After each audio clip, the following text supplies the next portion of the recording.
Power steering pump ran dry pretty quick. We're gonna top that guy off, cycle the, we're gonna top that guy off, fill the, I'm excited, I can't even talk. I'm so excited. Ooh, I'm gonna do a dance.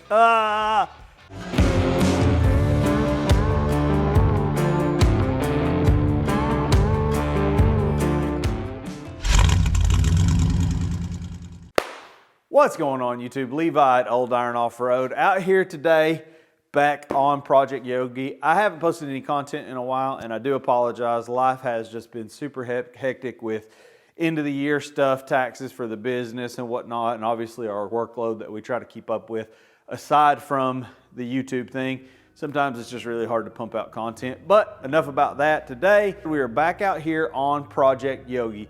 I am cautiously optimistic that this truck's gonna run by tomorrow. So today is Friday. We've got a few little details left to button up yet on this truck. There's been some things that we have taken the time and opportunity to tackle off camera. We have buttoned up the cooling system, the fan shroud. We actually made a nice aluminum fan shroud for it. A few other little odds and ends. So pretty much where we stand today is we need to throw the BP automotive wiring harness on the engine. We need to figure out where we're gonna put our computer. We need to finish the air intake tube and make a support for it. We need to put in the O2 sensors and we need to put in the brake switch for the lockup torque converter to function properly. And we need to wire in a reverse neutral safety switch for the 4L80E, which I have a plug coming for that. It's not here quite yet. I actually think it's supposed to be here today, so hopefully we can get that buttoned up in the morning. But with those things being said, that's kind of a gist of where we're headed. Those are the things that we're gonna try to tackle today and tomorrow. And like I said, hopefully we can make this thing run. So first things first, I think we're gonna jump in on the air intake setup. So let's get it. So as you can see, we've got the air intake system mocked up. We're using an AEM dry flow air filter and an outerwear sock. We're using the factory mass airflow sensor and we're using a piece of 4-inch aluminum tubing to get us all the way back to the intake. Now, obviously this stuff is, like I said, mocked up, but the issue we have right now is it's just held by the boots. So we're gonna actually give this thing some support. I'm gonna jump over on the plasma table and cut out a strip of aluminum and actually TIG this in here and bolt it to one of the bolts on the AC compressor bracket just to kind of keep everything nice and stable in the engine compartment. And then that will be buttoned up. Pretty simple little part, 6.5 by 1.25, that's us. Put a hole in at the bottom, about a 1/2 inch up off of the bottom to center. What we're gonna do, that looks good. Just rounding off the corners, it makes it look a lot cleaner.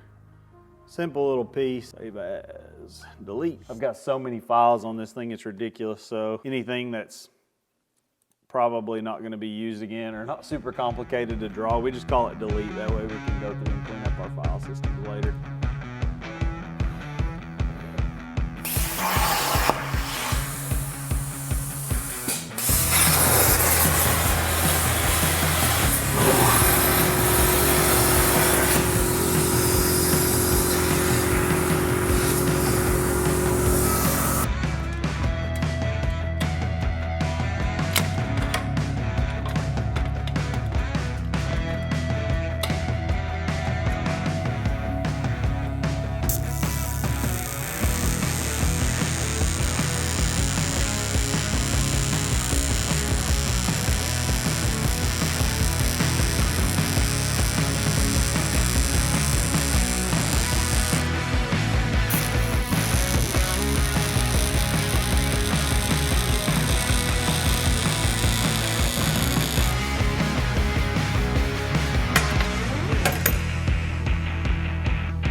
And just like that, not perfect, but that'll ride.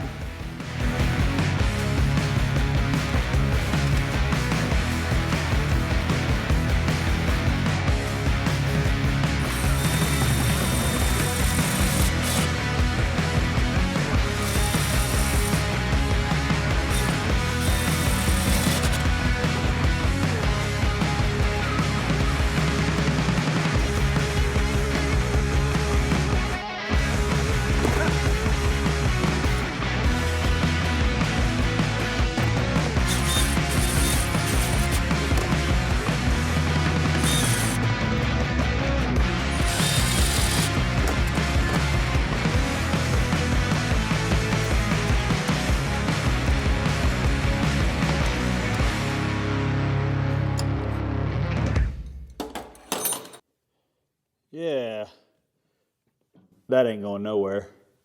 Now, one thing I will take the time to mention, if you're doing one of these swaps for yourself, it is definitely beneficial to pay attention to the brand of parts that you purchased. Any knockoff O2 sensor won't cost very much, but I will say, save yourself the headache and purchase genuine GM parts when you can.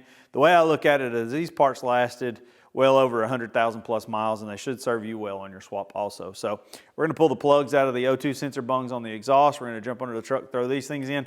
The next thing we'll cover is the brake switch that controls the lockup on the torque converter. Give you a little bit of insight on that, and we'll get that thrown in. So we got the O2 sensors installed. Now we're gonna install the brake switch. Now, anytime you're doing a 4L80, 4L60, 6L, any of the automatic transmission swaps, you're going to need some kind of a brake switch to tell the torque converter lockup that the brake is applied or not. And as you apply the brake, it'll disengage the lockup. So this is a super simple little switch. BP Automotive actually includes this part number in their instruction manual. I believe it's a late 90s Camaro part. Don't quote me on that. But what you have is a normally closed and a normally open contact. One side is for the brake light switch, the normally open side. When you push the brakes, the contact closes and supplies power to the brake lights. The normally closed side is sending a 12-volt signal to the lockup saying the brake is not applied. When you push the brake, it opens that contact, removes 12 voltage from that set of wires, and unlocks the torque converter. So we're gonna throw this guy in there, and after that, I'm pretty sure we're ready to throw in our harness. All right, so the brake switch install is done. Now, time for the business end of the swap. And sadly, a lot of times what scares people off from performing an electronically controlled engine swap of some sort. So what we're using here is a standalone harness from BP Automotive. We're not sponsored, it's just a product that we firmly believe in. We've actually started using these on the last couple of installs that we have done. Previously, what we used was a junkyard harness. I have a guy in Ellicott City, Maryland. Shout out to Jim's Performance that has actually been doing our harness trim downs and our VATS delete for years. Jim's a really good guy. I've never had any issues out of his harnesses or his tunes, but what we have came to the conclusion is that with the older harnesses, the injector plugs in particular, or any area that is subject to heat, the connectors just get super brittle. They're apt to break, and just replacing them, and it's just a whole thing. So new harness. We're gonna pull this guy out of the box. And a lot of people, when they see this, they absolutely lose their mind. But all of these go somewhere. You can't plug them in the wrong place, and they're all labeled. So without further ado, let's start shoving some of this stuff through the firewall and see if we can make dreams come true.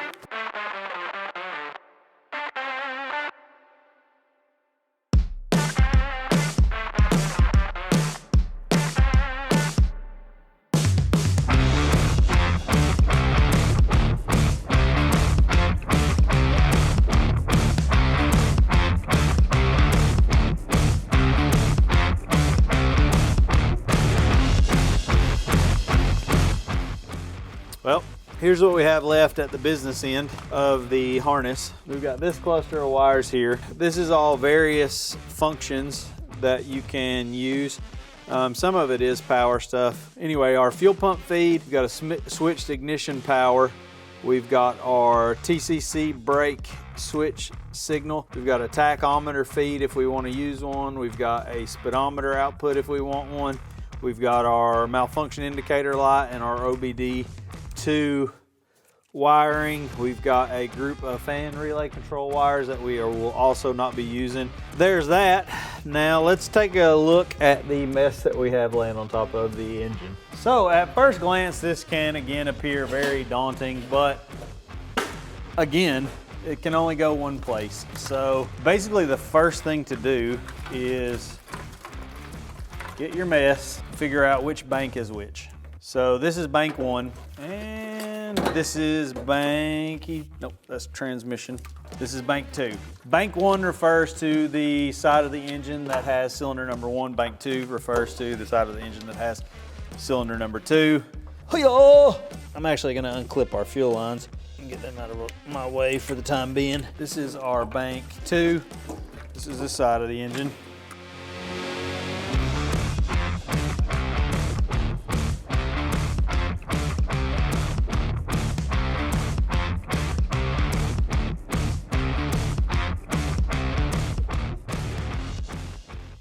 Well, it is a new day. We're back at it again. We ended up getting most of the wiring done yesterday. I wasn't gonna bore you with a lot of the connections and stuff like that. These harnesses are very self-explanatory. Again, everything's labeled. Literally would have just been a bunch of footage of me laying wiring out and routing stuff and plugging it up. That's pretty much the gist of all of it. We did go ahead and make our dash connections. We had to hook up the an ignition source, a key on ignition source, start and run.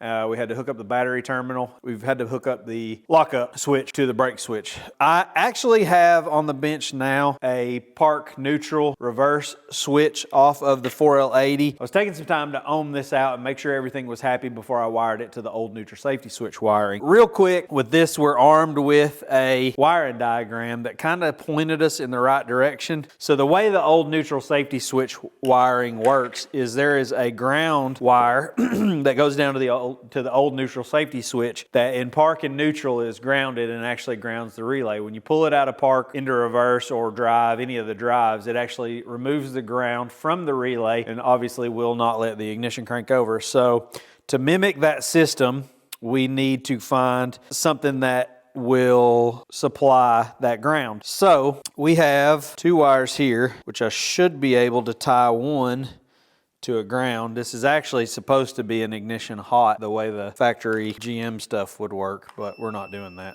So you can hear we've got continuity there. That's park. That's neutral, or reverse, I'm sorry.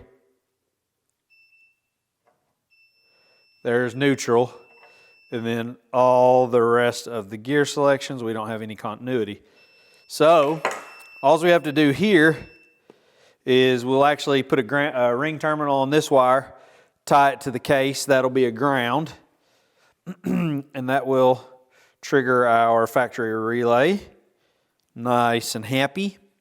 And then we need something to run our reverse light. Now on the old neutral safety switch, it also supplied connectivity for the reverse lights. We had a power in and then a power out to the reverse lamps. So these, we need to make sure that we have continuity in reverse. So we're in park, and there's reverse. We have continuity, so should be good there. I'm going to get this guy thrown in, and at that point, I do believe we're ready to put fluids in this thing, and fingers crossed, fire it up.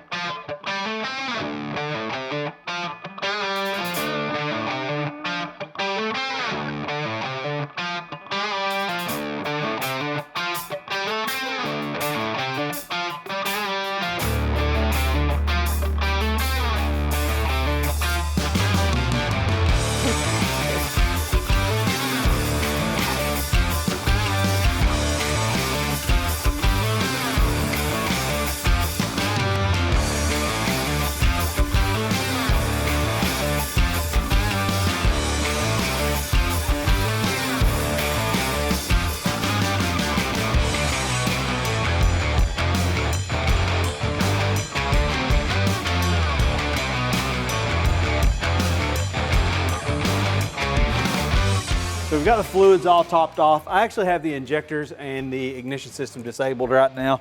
I'm gonna crank this thing over just to verify that A, it does actually crank, and B, let it build oil pressure.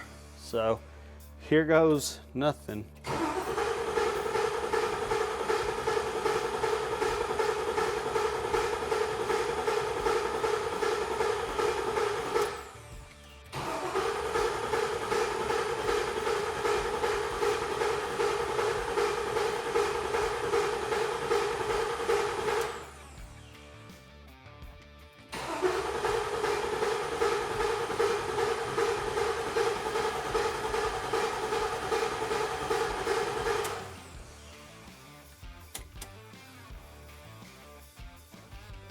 Really don't like that noise. I hope that's just the starter. Let's throw caution to the wind, see what she does. Everything should be enabled. Let's hope the fuel pump primes. Fuel pump primes. I'm gonna let it cycle a couple of times, let it fill the fuel rail up and pressurize the injectors. There she goes. Probably a good time to check for leaks. Leak check, leak check, leak check, leak check. Leak check. No fuel pouring out on the ground. Here goes nothing.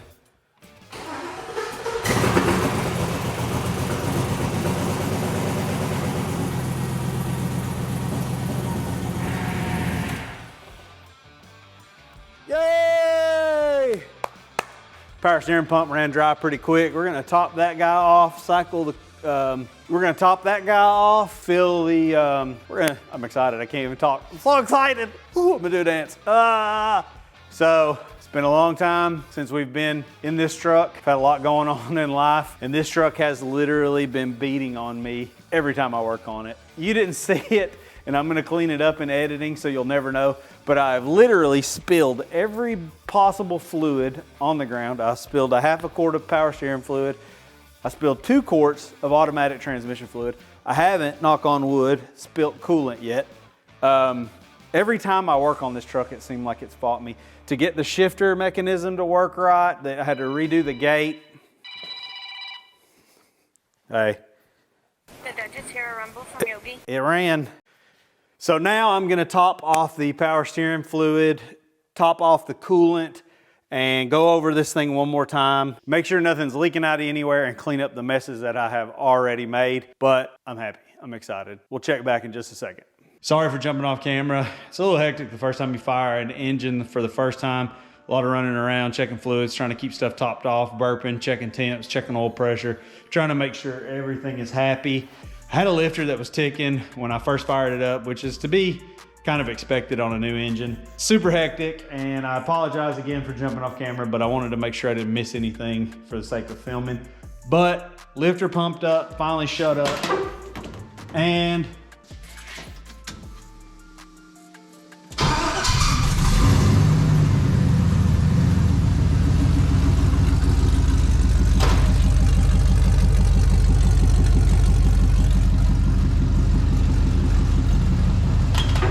cycled everything. Making good oil pressure. Oh man, this thing's gonna be so rowdy compared to the old SV. I'm super excited.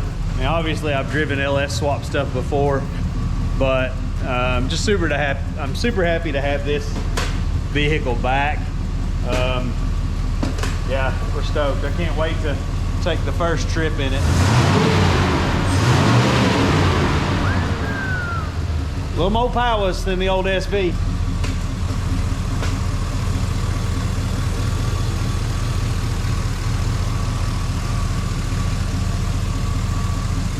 So we also made the shroud off camera.